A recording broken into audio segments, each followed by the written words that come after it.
¿Saben cuál es la diferencia entre una madre y una asesina? A veces, absolutamente ninguna. Y yo soy la prueba viviente de eso. Esta es una de las historias más perturbadoras y controvertidas que he decidido contar en este canal. Es el relato de una mujer que durante años fue vista como la madre perfecta, la esposa ideal, la vecina ejemplar.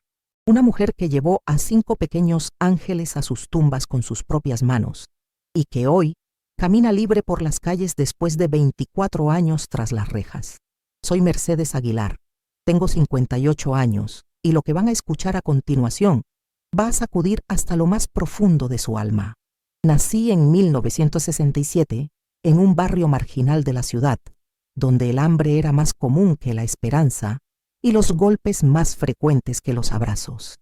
Mi madre, Rosa, trabajaba de día limpiando casas ajenas y de noche vendía su cuerpo para alimentarnos.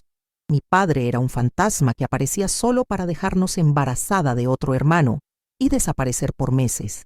Éramos 8 hijos durmiendo en un cuarto sin ventanas, compartiendo la misma ropa rasgada y el mismo plato de frijoles aguados. A los 14 años, ya sabía lo que era vender dulces en los semáforos para comprar leche para el bebé. A los 16 conocí a Ricardo, un hombre de 25 años que me prometió sacarme de esa miseria si me casaba con él. No era amor lo que sentía, era desesperación. Cualquier cosa era mejor que seguir viviendo como rata en ese agujero. Ricardo trabajaba en una fábrica y ganaba lo suficiente para un cuarto decente y comida todos los días. Para mí, eso era un palacio. Me quedé embarazada inmediatamente y a los 17 años nació mi primer hijo, Sebastián. Un bebé hermoso, de ojos grandes y sonrisa que iluminaba hasta el día más gris. Por primera vez en mi vida me sentí completa. Tenía un propósito, una razón para existir. Sebastián era mío completamente, dependía de mí, me necesitaba de una manera que nadie me había necesitado jamás. Cuando lo tenía en mis brazos, el mundo exterior desaparecía. Éramos él y yo contra todo, pero Ricardo tenía otros planes. Quería más hijos, una familia grande, una esposa que estuviera siempre embarazada y siempre disponible para él. Las mujeres nacieron para parir, me decía mientras me forzaba cada noche, sin importar si yo estaba cansada, enferma o simplemente no tenía ganas. En 5 años tuve 5 embarazos. Sebastián, luego los gemelos Carlos y Miguel, después Ana Sofía y finalmente el pequeño David. 5 niños en 5 años. 5 bocas que alimentar con el sueldo de obrero de Ricardo. 5 cuerpos que vestir con ropa de segunda mano. 5 almas que dependían completamente de mí. Al principio me las arreglé bien. Era joven, tenía energía, y el amor que sentía por mis hijos me daba fuerzas sobrehumanas. Pero Ricardo comenzó a cambiar. El trabajo en la fábrica se volvió más exigente, el dinero más escaso y su temperamento más violento. Llegaba borracho, gritaba por cualquier cosa, golpeaba las paredes cuando los niños lloraban. «Estos niños son un problema», decía mirándolos como si fueran plagas. «No puedo ni dormir en mi propia casa con tanto escándalo. Controla a tu camada o los voy a controlar yo». Y comenzó a controlarlos. A los 5 años, Sebastián recibió la primera paliza por derramar agua en el suelo. Los gemelos aprendieron a no llorar cuando tenían hambre, porque eso enfurecía a Ricardo. Ana Sofía, a los 3 años, ya sabía esconderse debajo de la cama cuando papá llegaba con olor a alcohol. Y David, mi bebé de 2 años, vivía en un estado constante de terror. Yo trataba de protegerlos, de ser un escudo entre ellos y la ira de su padre, pero era imposible. Ricardo se desquitaba conmigo cuando no podía desquitarse con ellos y se desquitaba con ellos cuando yo no estaba presente. Los niños vivían en un estado de terror perpetuo y yo comencé a quebrarme por dentro. La gota que derramó el vaso llegó una noche de febrero del año 1992. David, que apenas tenía 2 años, se había enfermado con fiebre alta y lloraba inconsolable. Ricardo llegó más borracho que nunca y, al escuchar los llantos del niño, perdió completamente el control. «Ya estoy harto de este mocoso», gritó, dirigiéndose hacia la cuna donde David gemía de dolor. «Si no lo callas tú, lo voy a callar yo para siempre». Tomó al niño por los brazos y lo zarandeó con tanta fuerza que escuché cómo su pequeña cabeza se golpeaba contra los barrotes de la cuna. David dejó de llorar instantáneamente, pero no porque se hubiera calmado. Sus ojitos se pusieron en blanco y su cuerpecito se quedó extrañamente quieto. «¡Lo mataste!», le grité con una desesperación que nunca había sentido. «Mataste a mi bebé». Ricardo soltó a David como si fuera basura y me miró con una frialdad que me heló la sangre. «Si hubiera querido matarlo ya estaría muerto. Pero tienes razón en una cosa, Mercedes. Uno menos sería un alivio para todos. David no murió esa noche, pero algo se rompió para siempre en su pequeño cerebro. A partir de ese momento se convirtió en un niño silencioso, ausente, que me miraba con ojos vacíos y ya no sonreía nunca. Mi bebé perfecto se había convertido en una sombra de lo que fue. Esa noche, mientras cuidaba a David, que respiraba entrecortadamente, tomé la decisión que cambiaría nuestras vidas para siempre. Pero aún no sabía que mi amor de madre se convertiría en la maldición que los destruiría a todos. Los siguientes meses fueron una pesadilla sin fin. Ricardo, embriagado por el poder que había descubierto esa noche, comenzó a usar la violencia sistemáticamente. Los niños no podían hacer ruido, no podían jugar, no podían ser niños. Vivían como prisioneros en su propia casa, y yo era su carcelera por omisión. Una noche, después de que Ricardo golpeara a Sebastián hasta dejarlo con el labio partido, mi hijo de 7 años se acercó a mí, con sus grandes ojos llenos de lágrimas. «Mami», me susurró, «¿por qué papá nos odia tanto? ¿Qué hicimos mal?». No supe qué responderle. ¿Cómo le explicas a un niño que su existencia es vista como una carga? ¿Cómo le dices que su padre los ve como obstáculos para su felicidad? ¿Cómo le admites que tú, su madre, no tienes el poder de protegerlo? Esa pregunta me persiguió durante días. Y lentamente, una idea terrible comenzó a formarse en mi mente. Una idea que al principio rechacé con horror, pero que poco a poco fue ganando espacio en mi corazón destrozado. Si no podía protegerlos de Ricardo, si no podía darles una vida digna, si iban a vivir toda su infancia en terror y miseria, tal vez había otra forma de salvarlos, una forma definitiva, permanente, una forma de asegurarme de que nunca más sintieran dolor, miedo o hambre. La idea era monstruosa, pero mientras más la pensaba, más sentido tenía. Yo los había traído a este mundo de sufrimiento. Yo era responsable de su dolor.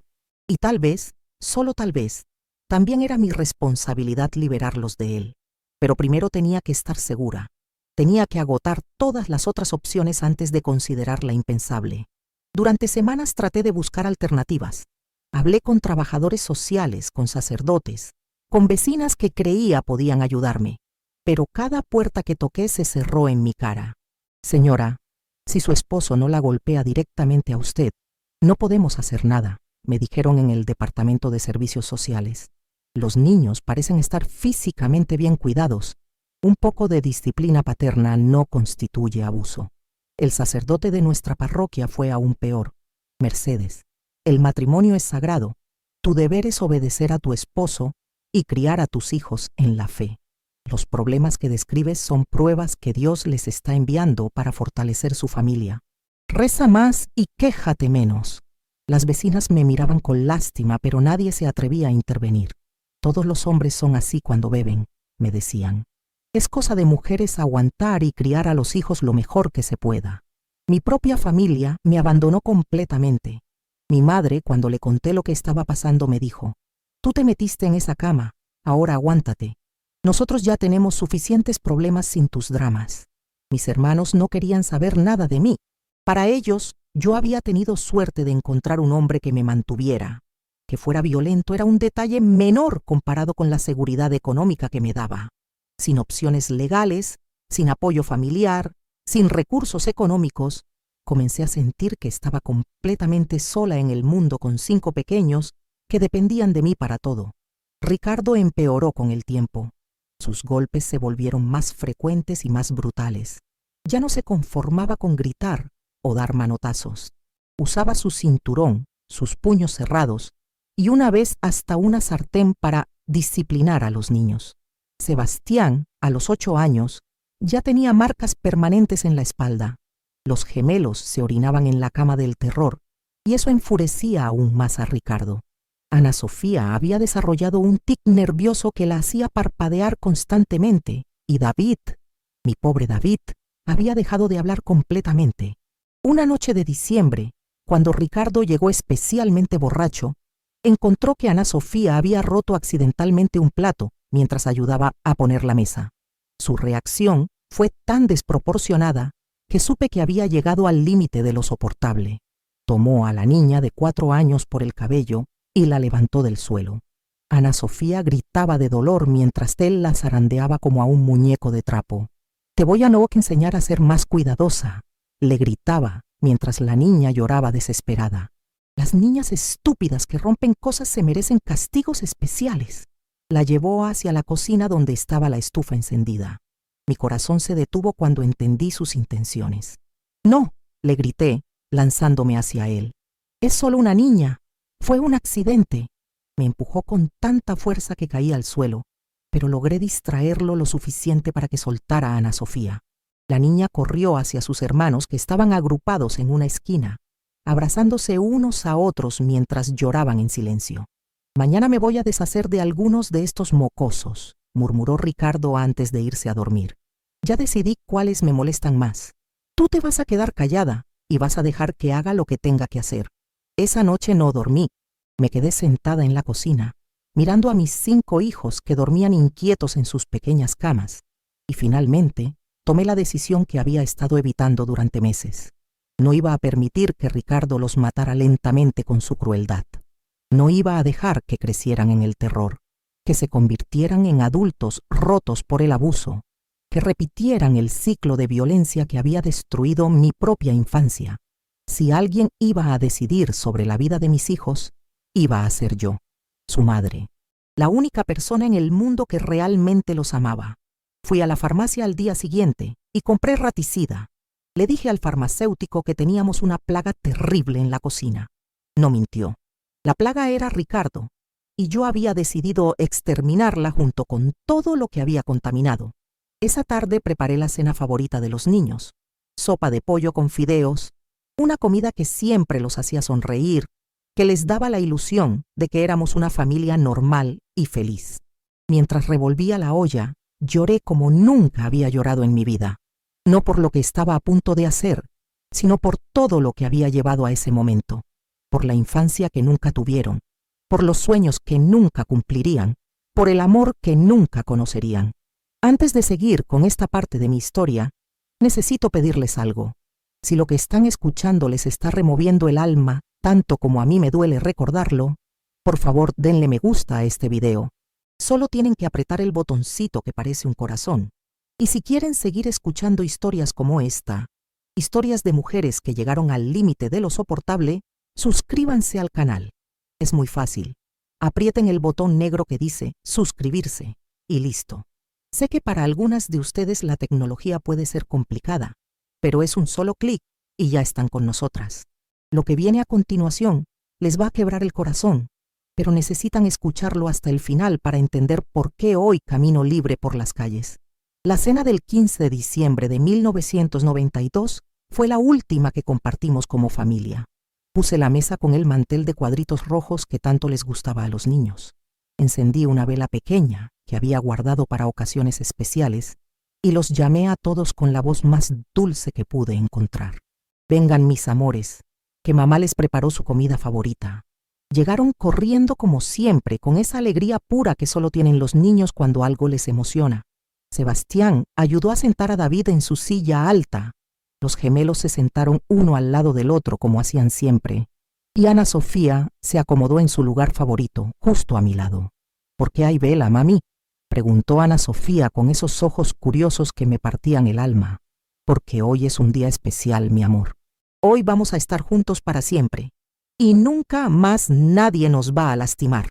Serví la sopa en sus platitos de plástico de colores, la misma sopa que habían comido cientos de veces, pero que esta vez tenía un ingrediente especial que los llevaría a un lugar donde el dolor no podía alcanzarlos. «Está muy rica, mami», me dijo Sebastián después del primer bocado. «¿Le pusiste algo diferente?». Solo mucho amor, mi cielo. Solo mucho amor. Los observé comer mientras mi corazón se despedazaba con cada cucharada que se llevaban a la boca. Carlos y Miguel competían como siempre por quién terminaba primero. Ana Sofía me contaba sobre un dibujo que había hecho en la escuela. David, mi pequeño silencioso, comía lentamente pero sin parar, confiando en mí como siempre había confiado. «Mami, ¿por qué estás llorando?», preguntó Ana Sofía, limpiándome una lágrima con su manita pequeña. «Porque los amo mucho, mi amor, más de lo que pueden imaginar, y porque sé que van a estar bien, van a estar en paz, van a estar seguros». «¿Papá va a venir a cenar?», preguntó Carlos. «No, mi amor, papá no va a volver nunca más. Ya no puede lastimarlos, ya no puede gritarles ni pegarles. Mamá se encargó de eso». Sebastián me miró extraño. Era el más grande, el más intuitivo. Algo en mi voz le decía que esta conversación no era normal. «Mami, me siento raro», murmuró Miguel, dejando caer su cuchara. «Es normal, mi amor. Van a sentirse un poco cansados, pero es bueno. Van a dormir muy tranquilos y cuando despierten van a estar en un lugar hermoso, donde nunca más van a tener miedo». Uno por uno comenzaron a adormecerse. Primero David, que se recostó en su silla alta con los ojitos cerrados y una sonrisa pequeña en los labios. Era la primera vez que lo veía sonreír desde que Ricardo lo había lastimado. Los gemelos se quedaron dormidos uno sobre el otro, abrazaditos como habían estado en mi vientre. Ana Sofía se acurrucó en mi regazo y sus últimas palabras fueron: «Te amo, mami.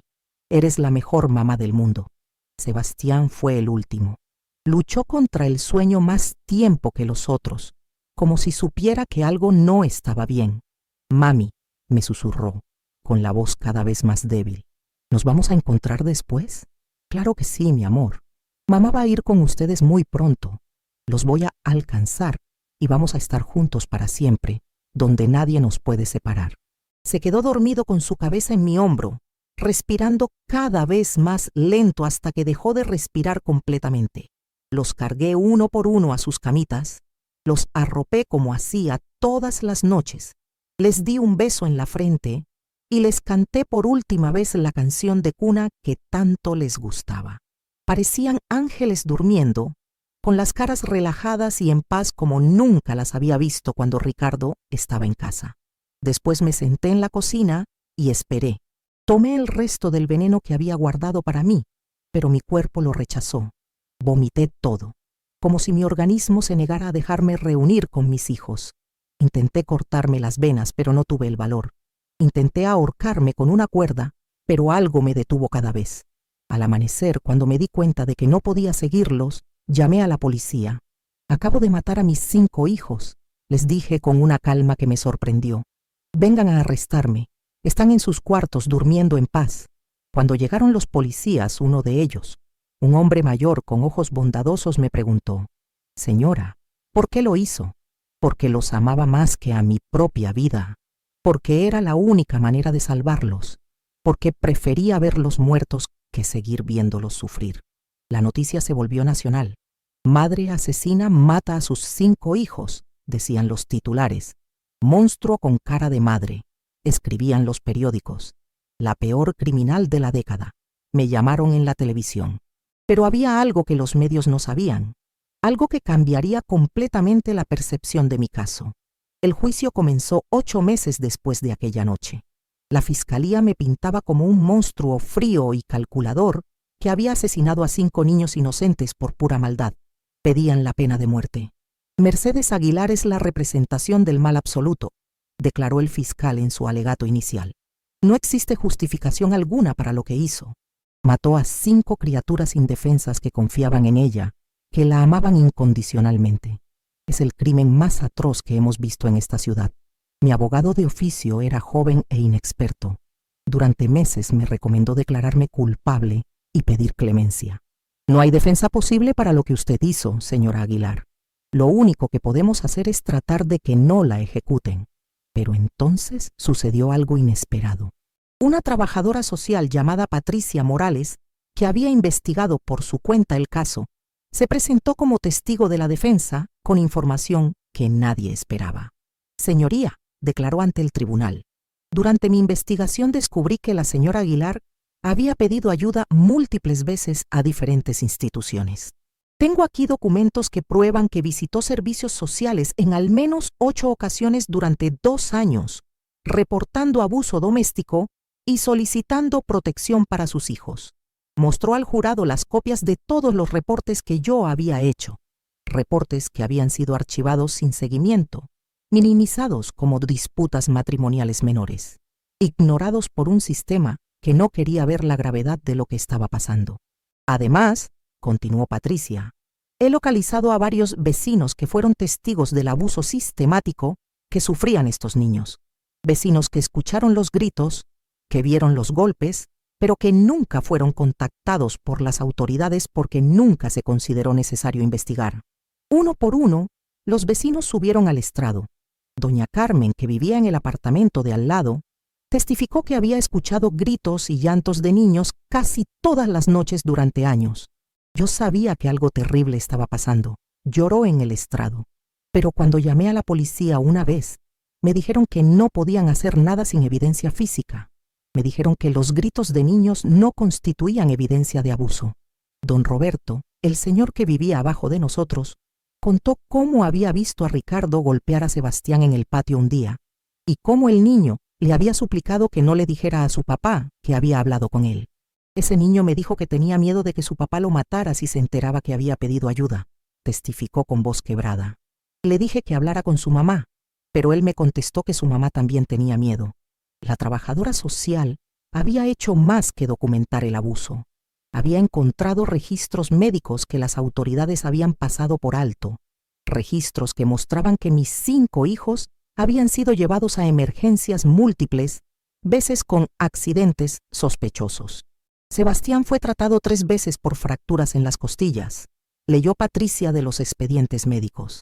Los gemelos fueron atendidos por quemaduras que se reportaron como accidentales. Ana Sofía tuvo 2 conmociones cerebrales en un periodo de 6 meses. Y David había sido hospitalizado 2 veces por trauma craneal. El médico forense que había examinado los expedientes testificó que el patrón de lesiones era absolutamente consistente con abuso físico sistemático. En mi opinión profesional, declaró el doctor Hernández, estos niños estuvieron viviendo bajo tortura constante durante años. Las lesiones documentadas son incompatibles con accidentes normales de la infancia. Pero la evidencia más devastadora vino de una fuente inesperada. Ricardo había estado en prisión durante el juicio por otros cargos relacionados con violencia doméstica contra su nueva pareja. En un intento de reducir su propia sentencia, decidió testificar sobre lo que había presenciado en nuestra casa. Yo nunca los toqué tanto como dice ella, mintió Ricardo desde el estrado. Mercedes está inventando todo para justificar lo que hizo. Ella siempre fue una madre rara, obsesiva con los niños. Pero mi nuevo abogado, un veterano defensor público que había tomado el caso, después de que la trabajadora social lo contactara, estaba preparado para esa mentira. Señor Aguilar, le preguntó mi abogado, ¿es cierto que usted amenazó con deshacerse de algunos de los niños la noche antes de que murieran? Eso es mentira, respondió Ricardo nervioso. ¿Es cierto que usted zarandeó al bebé David con tanta fuerza que le causó daño cerebral permanente? Eso también es mentira. ¿Es cierto que usted quemó intencionalmente a los gemelos con cigarrillos encendidos? Todo eso son mentiras de una mujer loca. Entonces, mi abogado presentó algo que nadie esperaba. Una grabación. Señoría, tengo aquí una grabación que fue hecha por la hija de 4 años de la acusada, Ana Sofía Aguilar, en un cassette de juguete que le habían regalado para su cumpleaños. La voz pequeñita de Ana Sofía llenó la sala del tribunal. Papá me pegó otra vez. Me duele mucho la cabecita. Mami lloró y le dijo que parara, pero papá le pegó a mami también. Tengo miedo. No quiero que papá me pegue más. Mami dice que nos va a proteger, pero no sé cómo. El silencio en la sala era absoluto. Varios miembros del jurado lloraban abiertamente. La grabación continuaba. Miguel tiene la espalda morada. Carlos no puede levantar el brazo. David ya no habla desde que papá le pegó en la cabeza. Mami dice que papá nos odia. Yo creo que es verdad. Ojalá papá se fuera y nunca regresara. Cuando terminó la grabación, Ricardo estaba pálido como la pared. Su versión de los hechos se había desmoronado completamente. El jurado deliberó durante 3 días. Cuando regresaron, su veredicto me sorprendió. Encontramos a la acusada culpable de homicidio en primer grado con circunstancias atenuantes extremas, debido a síndrome de mujer maltratada y trauma psicológico severo. La sentencia: 25 años de prisión sin posibilidad de libertad condicional durante los primeros 15 años. Ricardo fue sentenciado a 30 años por abuso infantil agravado y violencia doméstica. Mientras me llevaban esposada, escuché a una mujer del público gritar: «Debieron darle una medalla en lugar de prisión. Esos niños están mejor muertos que viviendo con ese monstruo». 24 años pasé en prisión. 24 años para pensar en lo que hice, para vivir con las consecuencias de mi decisión, para preguntarme cada día si había otra salida que no vi. En prisión encontré otras mujeres como yo, mujeres que habían llegado al límite de lo soportable y habían tomado decisiones desesperadas. María había matado a su esposo después de que violara a su hija de 8 años. Carmen había incendiado la casa donde su suegra abusaba de sus nietos. Rosa había envenenado a su padrastro que la había violado durante años. Todas éramos asesinas. Todas éramos víctimas. Todas habíamos elegido la violencia cuando el sistema nos falló completamente. En prisión también encontré propósito. Me convertí en la mediadora no oficial entre las internas, ayudando a resolver conflictos sin violencia. Estudié por correspondencia y me gradué como trabajadora social especializada en violencia doméstica. Escribí cartas para las mujeres que no sabían leer, traduje documentos legales para las que no hablaban español y me convertí en la voz de las que no podían hablar por sí mismas. Mi caso se volvió emblemático. Organizaciones de derechos de las mujeres usaron mi historia para impulsar cambios en las leyes de protección infantil y violencia doméstica. El caso Mercedes se estudió en universidades de derecho como ejemplo de las fallas sistemáticas que llevan a tragedias evitables. Salí en libertad hace 6 meses, a los 58 años. No tengo familia que me reciba, no tengo casa propia, no tengo ahorros, pero tengo algo que nunca tuve antes: la certeza de que mis hijos están en paz. Vivo ahora en una casa de transición para ex convictas, trabajo medio tiempo en un refugio para mujeres maltratadas y paso las tardes visitando tumbas pequeñas en el cementerio municipal. 5 tumbas con nombres que aún duelen pronunciar: Sebastián, Carlos, Miguel, Ana Sofía y David. Les llevo flores cada semana. Les cuento sobre mi día, sobre las mujeres que estoy ayudando, sobre el mundo que han dejado atrás. Y siempre termino diciéndoles la misma cosa: perdónenme por no haber encontrado otra manera. Perdónenme por haber elegido la muerte sobre el sufrimiento.